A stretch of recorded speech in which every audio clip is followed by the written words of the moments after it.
할렐루야, 오늘은 3월 4일 토요일입니다. 오늘 우리에게 주시는 하나님의 말씀은 마태복음 16장 24절 말씀입니다. 제가 봉독하도록 하겠습니다. 이에 예수께서 제자들에게 이르시되 누구든지 나를 따라오려거든 자기를 부인하고 자기 십자가를 지고 나를 따를 것이니라. 아멘. 우리는 지난 시간에 주는 그리스도시요 살아계신 하나님의 아들이십니다 라고 고백했던 베드로의 신앙 고백을 들었습니다. 그런데 이 고백이 모든 성도님들의 신앙 고백의 표준이라고 한다면 오늘 24절의 말씀은 예수를 위해 살고자 하는 그런 모든 그리스도인들의 참된 제자의 표준을 보여주고 있는 말씀입니다. 먼저 예수님께서 이 말씀을 하시게 된 그 배경을 우리가 잠시 살펴보기를 원합니다. 예수님을 따라다니던 베드로가 위대한 신앙 고백을 했습니다. 그리고 베드로는 예수님으로부터 가장 위대한 칭찬과 또 축복을 받았습니다. 그러나 바로 그 다음 순간에 베드로는 예수님을 가장 이해하지 못하는 제자가 되고 맙니다. 왜냐하면 예수님께서 자기의 순환과 부활에 대해서 말씀을 가르쳐 주셨지만 베드로는 전혀 알아듣지를 못했고 오히려 예수님과 반대되는 입장에 서고 말았기 때문입니다. 그러나 그렇다고 해서 그 당시 베드로가 예수님의 뜻에 불순종하려는 마음에서 그 말을 했던 것은 아닐 것입니다. 그는 예수님을 진정으로 사랑하고 사모했던 제자였습니다. 그런데 그런 제자가 예수님의 말씀에 불순종하는 마음으로 이 항변을 토해냈겠습니까? 그것은 오히려 정말 안타까운 마음으로 슬퍼하는 마음으로 예수님을 붙잡는 외침이 아니었겠습니까? 그러나 예수님께서는 이러한 베드로의 사랑을 누구보다 잘 아셨던 분이셨습니다. 그러나 우리의 감정과 생각보다 하나님의 뜻과 목적이 더 중요하기 때문에 그것이 너무나도 명확하기 때문에 예수님께서는 단호하게 말씀하고 계십니다. 사탄아, 내 뒤로 물러가라. 너는 나를 넘어지게 하는 자로다. 연민에 속지 말고 생각에 속지 마라. 하나님의 뜻을 먼저 구하는 삶이 진정한 그리스도인인 것이다. 아멘. 예수님께서 보셨을 때 우리의 모습도 어쩌면 이와 같을지 모르겠습니다. 우리도 성도로서 예수님을 주는 그리스도십니다라고 고백하지만 때로는 우리의 신앙 속에서 나의 뜻과 생각이 하나님의 뜻보다 앞설 때가 있지 않습니까? 예수님께서는 그러한 성도들에게 오늘 말할 수 없는 탄식을 하고 계십니다. 너희가 나를 정말 사랑하고 충성스럽게 나를 쫓았지만 유건스럽게 너희는 나를 아직까지 이해하지 못하고 있구나.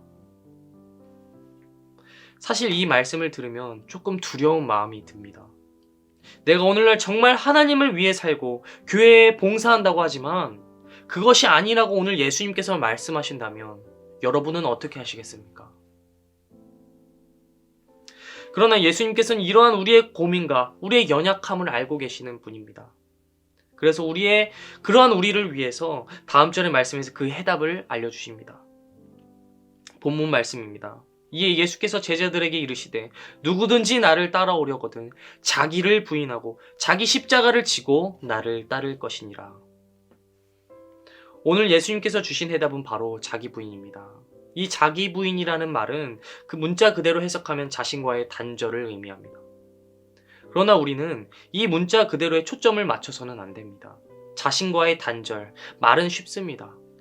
그런데 어느 누가 자신과의 싸움과 죄의 문제로부터 스스로 자유로울 수 있겠습니까? 우리는 예수 그리스도로 인해 영원한 죽음으로부터 구원을 받았지만 옛사람은 아직까지 남아 있습니다. 우리의 본성은 여전히 우리 안에서 순간순간마다 우리를 시험에 빠지게 합니다. 오늘 말씀도 마찬가지입니다. 예수님의 제자였던 베드로도 그리스도를 고백했지만 순간적인 육신의 생각에 그 생각에 의해서 예수님의 참뜻을 헤아리지 못했습니다. 이처럼 우리는 구원을 받은 존재이지만 아직까지 스스로 육신의 생각에서 완전히 자유로울 수 없는 존재라는 것을 우리는 반드시 깨달아야 합니다. 그래서 예수님께서는 자기 부인을 말씀하신 후에 곧이어 이렇게 말씀하십니다. 그러니까 너의 십자가를 지고 나를 따라와라. 스스로 해결할 수 없는 너의 문제들이 얼마나 힘든지 내가 너무나도 잘 안다. 내가 그 무거운 십자가의 짐을 내려놓을 수 있는 영원한 평화, 영원한 쉼으로 너를 인도해 주겠다. 그러니까 나를 따라와라. 사랑하는 성도 여러분, 자기 부인의 길은 너무나도 외로운 길입니다. 힘든 길입니다.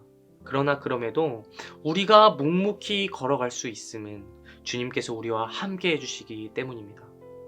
스스로는 할 수 없지만 주님으로 인해 나아갈 수 있는 길, 그것이 자기 부인이며 제자도의 길입니다. 자기 십자가를 지고 나를 따를 것이니라. 이 말은 무리 가운데 선두에 위치한 사람만이 할 수 있는 외침입니다. 예수님께서는 우리의 고난의 길에 함께 해주시며 뿐만 아니라 선두에서 우리의 갈 길을 인도해 주시는 분이십니다.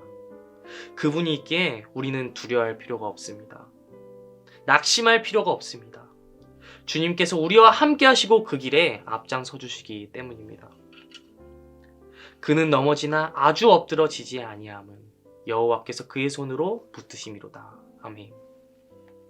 말씀을 정리하겠습니다. 우리는 우리 스스로의 힘으로 죄를 이길 수 없지만 주님의 손이 나를 강하게 붙들어 줄 때 우리는 능히 죄와의 싸움에서 승리할 수 있게 될 것입니다.